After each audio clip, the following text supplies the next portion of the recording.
नमस्कार, स्वागत है आप सबका हमारे खास कार्यक्रम देश देशांतर में। मैं हूं कवीन सचान। कोरोना संक्रमण को रोकने के लिए हर तरफ सोशल डिस्टेंसिंग का पालन किया जा रहा है और इस वजह से लोगों के काम करने का तरीका भी बदल गया, जिससे न्यायपालिका भी अछूती नहीं है। देश भर से सुप्रीम कोर्ट में अब ई फाइलिंग के जरिए याचिकाएं दाखिल हो रही हैं। देश के मुख्य न्यायाधीश ने देश भर में याचिकाकर्ताओं और वकीलों की ओर से इलेक्ट्रॉनिक याचिका दायर करने की सुविधा की शुरुआत की थी। ये फाइलिंग 24/7 है, यानी कि 2400 घंटे, और फीस का भुगतान भी ऑनलाइन है। और कुछ इसी तरह का सिस्टम दूसरे कोर्ट में भी देखने को मिल रहा है। तो क्या इस कोरोना संकट के बीच जो काम करने का नया तरीका न्यायपालिका ने सोचा है या शुरुआत की है, इसे दूर दराज के कोर्ट तक पहुंचाया जा सकता है, फैलाया जा सकता है?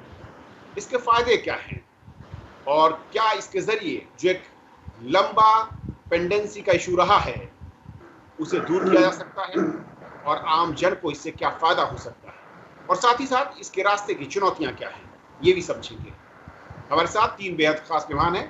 पीके मल्होत्रा सर हमारे साथ हैं, former secretary ministry of law and justice, government of India से। मल्होत्रा सर, बहुत बहुत स्वागत आपका। धन्यवाद। रेखा अग्रवाल जी हैं, एडवोकेट हैं सुप्रीम कोर्ट में। रेखा जी, स्वागत है। हरजीत सिंह जसपाल हैं, फॉर्मर मेट्रोपॉलिटन जज, 30 हजारी कोर्ट। हरजीत जी, बहुत बहुत स्वागत है। शुरुआत में मल्होत्रा सर आपसे करना चाहूंगा, जिस तरीके से कोरोना में हमने देखा कि काम करने का तरीका बदल रहा है, और कोरोना जब खत्म भी होगा तब तक शायद काम करने के तरीके काफी कुछ बदल चुके होंगे।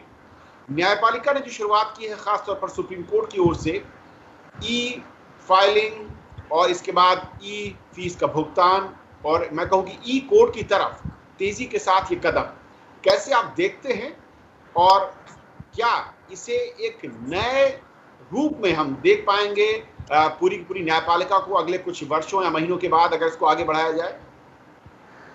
कविंद्र जी, देखिए, जुडिशियल रिफॉर्म जो है ये एक ऑनगोइंग प्रोसेस है, और मैं समझता हूँ ये कोरोना की जो आपदा पूरी दुनिया में आई है, और मोर पर्टिकुलरली अपने देश की बात कर रहा हूँ, ये जुडिशरी में जो information and technology, information and communication technology के यूज के लिए मैं समझता हूँ एक नया एवेन्यू इसने खोला है।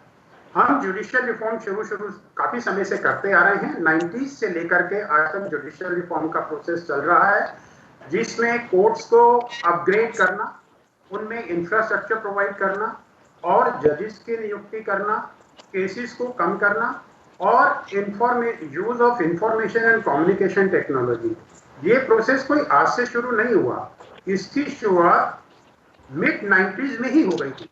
मिड 90s की शुरुआत के बाद जो ओरिजिनल कॉन्सेप्ट था, उस समय ये कहा गया कि कोर्ट्स में कंप्यूटर प्रोवाइड किए जाएं, जजेस के पास कंप्यूटर होना चाहिए, उनके पास इंटरनेट कनेक्शन होना चाहिए। शायद वो सोच यहीं तक थी, और उस समय ये भी हुआ कि बहुत से लोग इसको रिसीव करने के लिए, एक्सेप्ट करने के लिए तैयार भी नहीं थे। और एक्चुअल जो प्रोसेस स्टार्ट हुआ कोर्ट्स को ई फाइलिंग को लेकर के, या उसको इंफॉर्मेशन एंड कम्युनिकेशन टेक्नोलॉजी के ज्यादा यूज का, वो 2005 में हुआ, जब सुप्रीम कोर्ट में चीफ जस्टिस महोदय ने एक ई कमेटी का गठन किया। उसको स्टेट लेवल पर भी शुरू किया गया, हर एक हाई कोर्ट में एक ई कोर्ट कमेटी कॉन्स्टिट्यूट की गई, और डिस्ट्रिक्ट लेवल पे भी किया गया, जहां सबको इंटरनेट कनेक्शन और कंप्यूटर प्रोवाइड किए गए। उसके बाद हमारा प्रोसेस स्टार्ट हुआ कि आपकी कोर्ट से जो आपके लिस्ट कॉज लिस्ट आती है, वो आपको कंप्यूटर से मिलनी शुरू हो गई।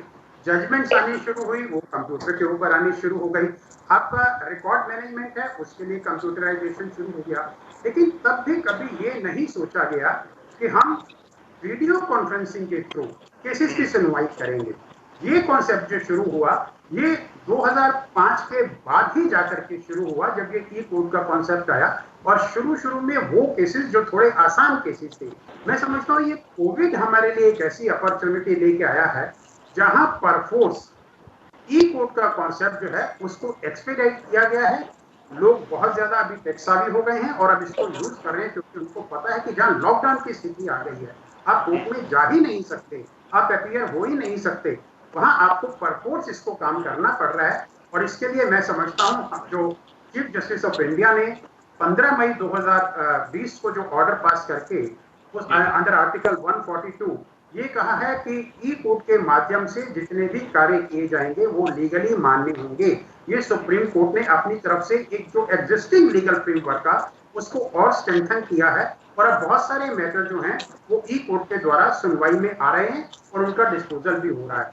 और एक जो इसमें सबसे बड़ी अभी डिफिकल्टी आ रही है हमारे सामने, शायद टेक्नोलॉजी को जितना परफेक्ट होना चाहिए उतना परफेक्ट नहीं है। अभी कनेक्टिविटी के इशू हैं, बहुत सारे एडवोकेट्स के पास में वो इंफ्रास्ट्रक्चर अवेलेबल नहीं है, उस इंफ्रास्ट्रक्चर को भी क्रिएट करने की आवश्यकता है। और बहुत सारे हमारे जो लिटिगेंट और एडवोकेट्स हैं शायद उनमें जो एक कॉन्फिडेंस आना चाहिए, जो फिजिकल कोर्ट में अपियर होने के बाद आता है, शायद वो कॉन्फिडेंस भी अभी लैक कर रहा है। जब ये सारी सुविधाएं हो जाएंगी तो मैं समझता हूं ई कोर्ट के माध्यम से जो हियरिंग हो रही है, वर्चुअल कोर्ट के माध्यम से जो हियरिंग हो रही है, that will become an order of the day in the years to come. Of course, सारे केसेस को आप इस माध्यम से शायद अभी नहीं कर पाएंगे।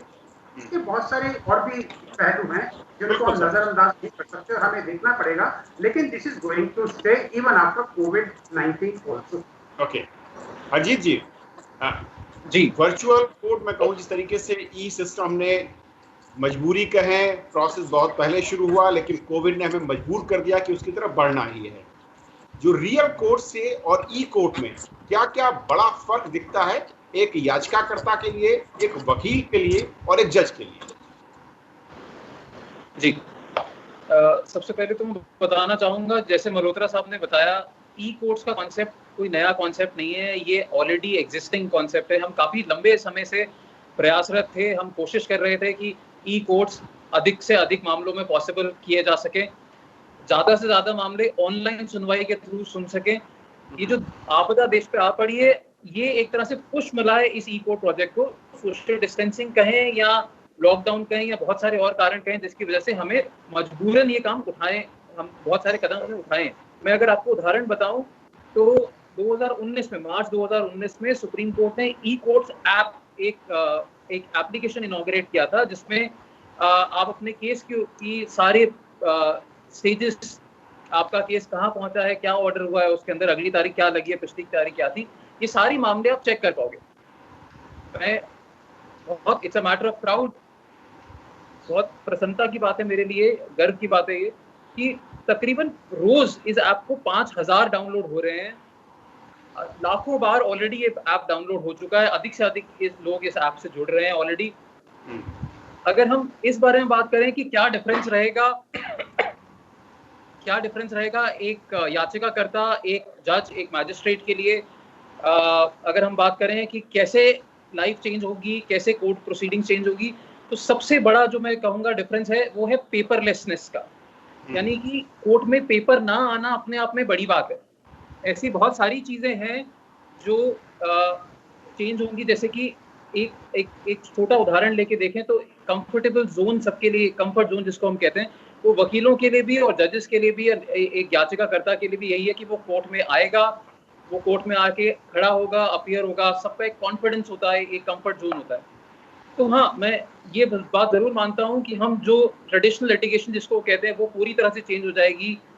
फिजिकल डॉक्यूमेंटेशन से लेकर, वेरिफिकेशन से लेकर, नोटरी पब्लिक से लेकर, सबका कार्य चेंज होगा। लेकिन अल्टीमेटली अगर देखा जाए तो ये सोसाइटी के पूरे हित में, ये सिर्फ अगर हम ये सोचें कि कोर्ट ना आना पड़े तो ये बहुत छोटा सा फायदा होगा उसका, उसके फायदे बहुत ज्यादा हैं।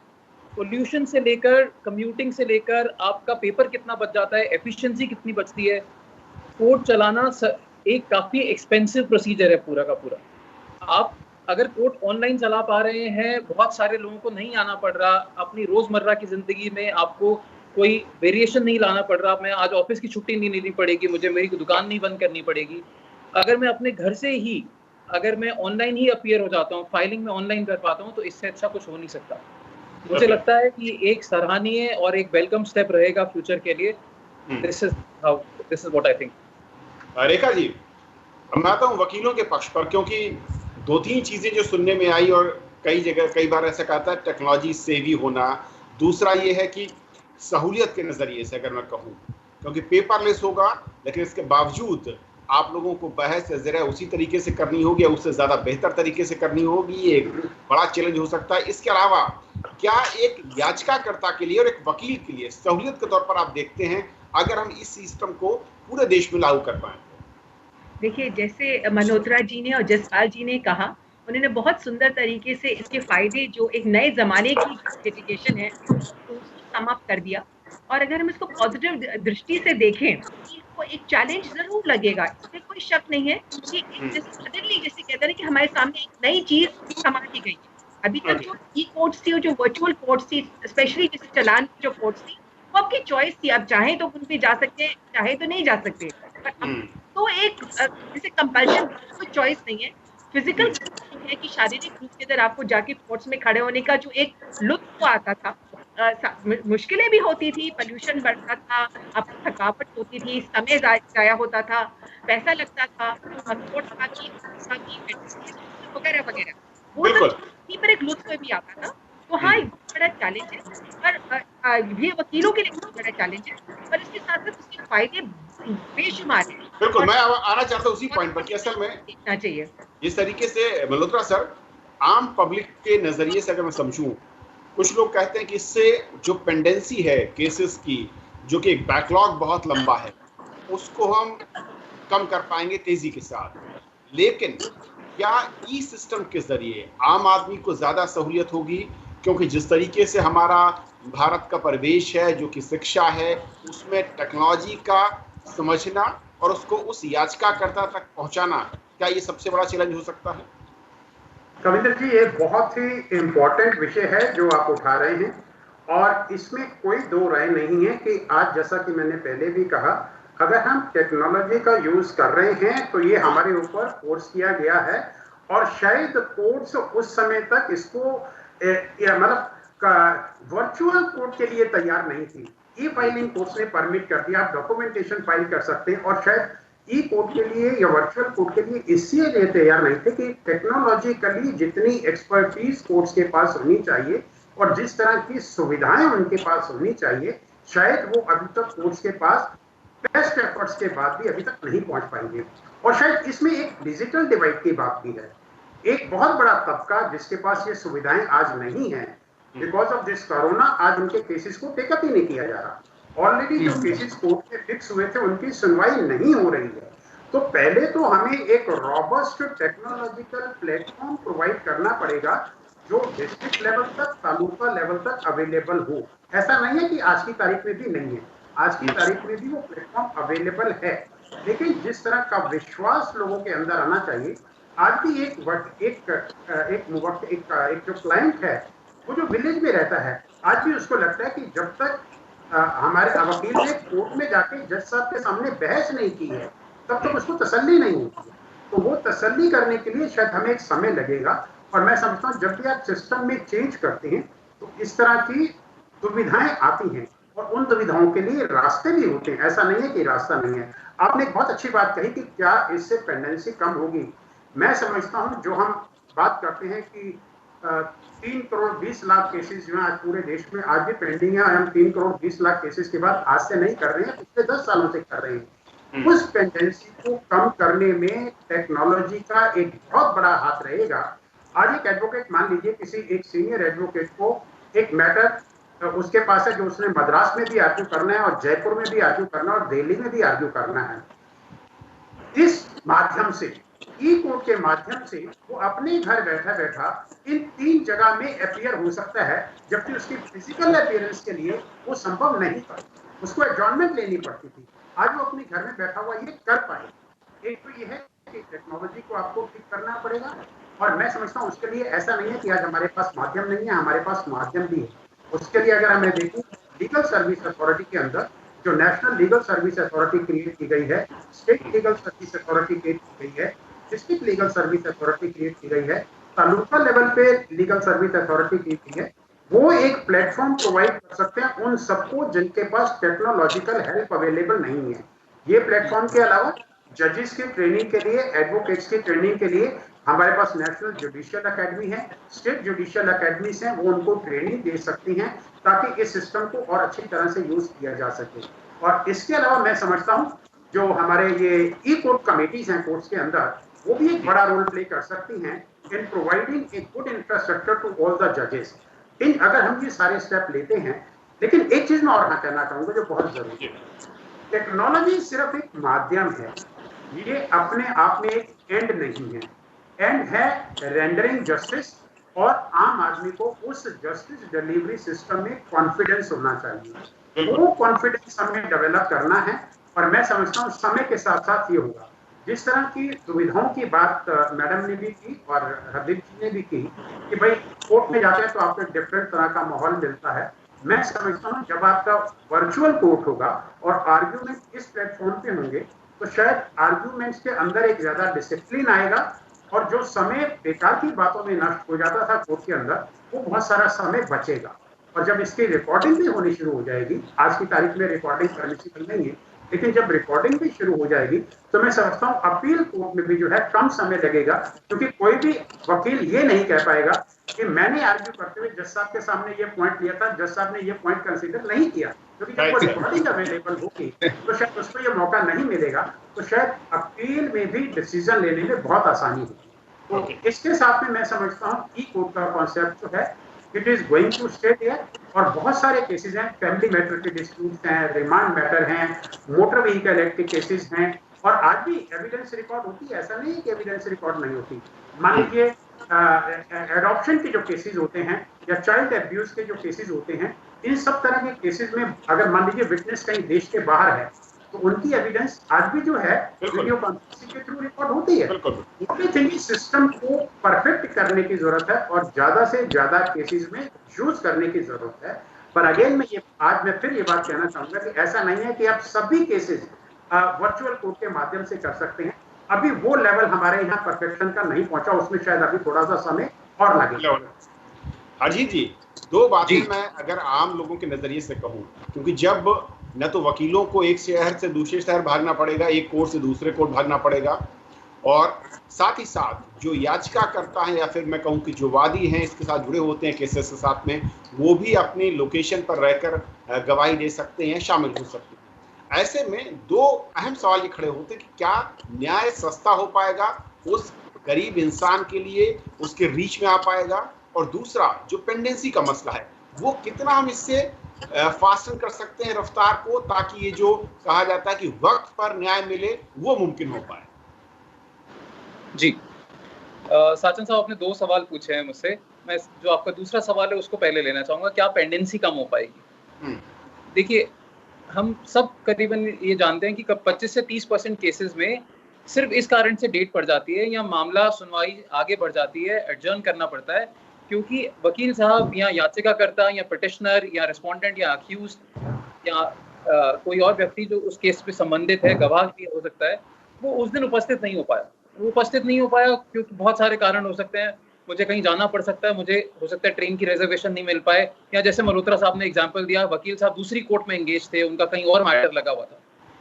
तो ये कहना गलत नहीं होगा कि करीबन 30%, 25 से 30% केसेस ऐसे हैं जो सिर्फ इसलिए एडजर्न हो पा रहे हैं कि होते हैं क्योंकि पार्टीज अवेलेबल नहीं है या विटनेस अवेलेबल नहीं है।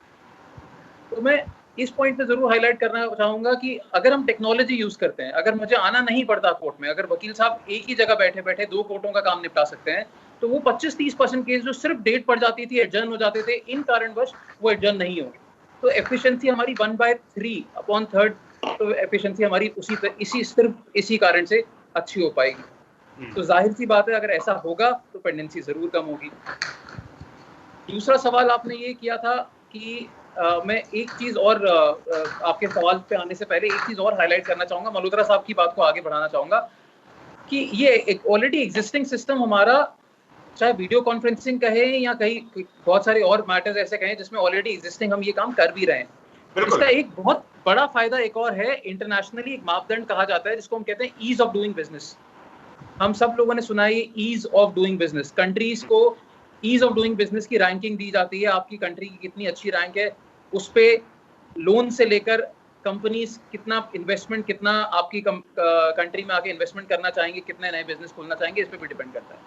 हमारी न्यायपालिका, हमारा कोर्ट सिस्टम, हमारा ईज ऑफ डूइंग बिजनेस भी रिफ्लेक्ट करती है।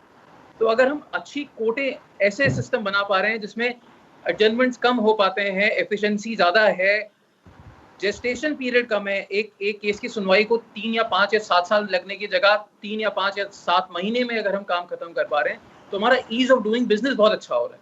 तो उस सेंस में मैं ज़रूर हाईलाइट करना चाहूँगा कि ये ई कोड प्रोजेक्ट एक बहुत आने वाले फ्यूचर में बहुत शानदार प्रोजेक्ट बन सकता है।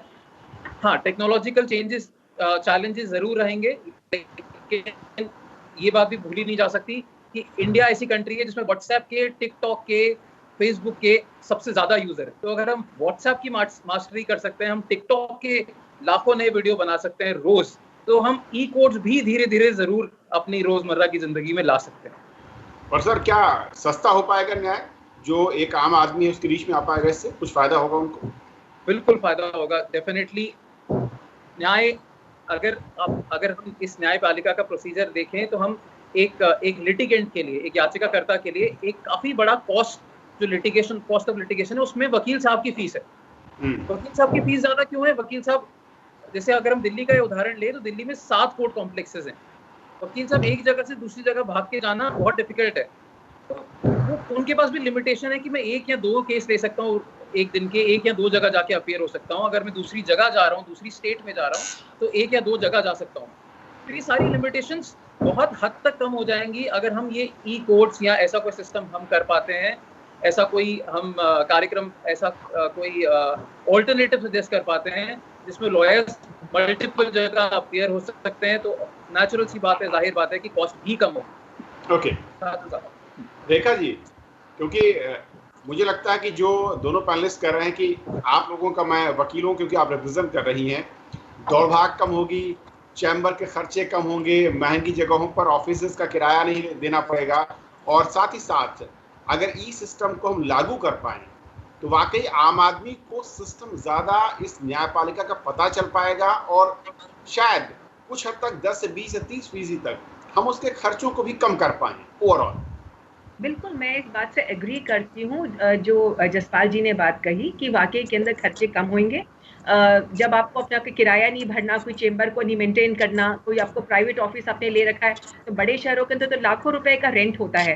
तो ये सारी चीजें हैं, आपका पेट्रोल का खर्च बचता है, एक दूसरी कोर्ट से जाने का जो एक आपका फिजिकल स्ट्रेस होता है, मेंटल स्ट्रेस होता है, वो सारी चीजें कम होती हैं।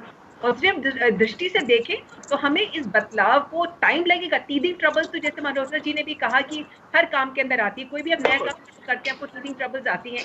मुझे ऐसा लगता है कि ये भी एक, जैसे कह सकते हैं कि एक हमारे जिंदगी के अंदर एक वाटरशेड है, एक ऐसी जगह पे हम पहुंचे हैं कि अब हमको उसको कबूल करना पड़ेगा कि वक्त के साथ हमको बदलना पड़ेगा। पुराना समय बदल गया, नए जमाना आ गया है।